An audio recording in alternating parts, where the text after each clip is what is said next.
Um, um, spare me a piece of bread. Spare me your mercy. I am a child so young, so thin and so rugged. Why are you staring at me? With my eyes, I cannot see. Why are you whispering to one another? Why? Do you know my mother? Do you know my father? Did you know me 5 years ago? Yes, 5 years of bitterness have passed. I can still remember the best happiness Mother and I shared with each other. We're very happy indeed.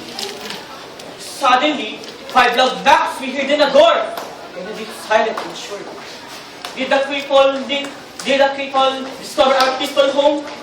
Mother ran to Father's side and pleading, "Please, Luis, hide in the cellar. They in the cellar, then they cannot find you."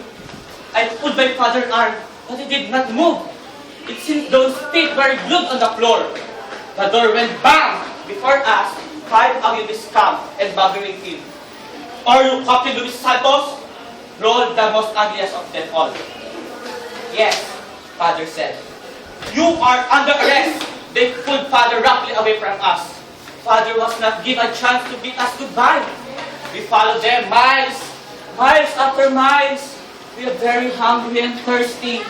We saw a group of Japanese eating.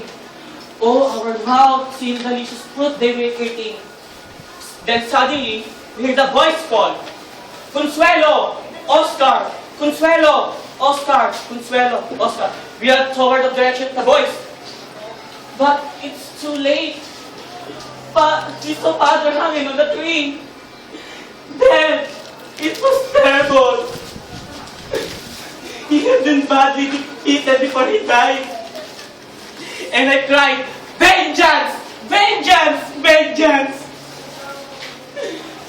The next thing I knew, I nursed my poor invalid mother.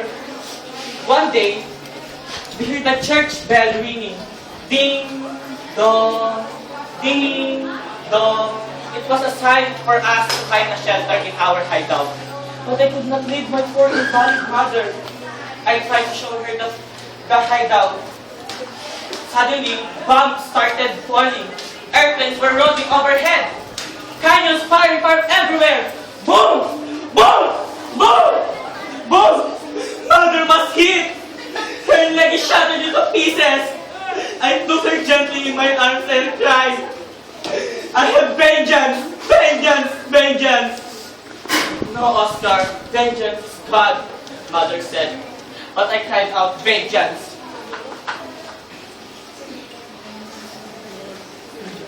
Then I was like a pent-up volcano.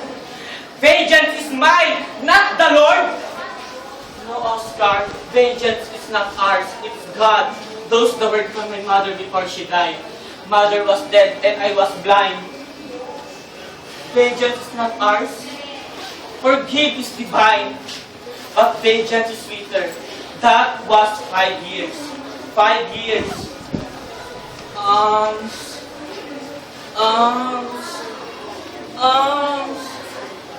Spare me a piece of bread.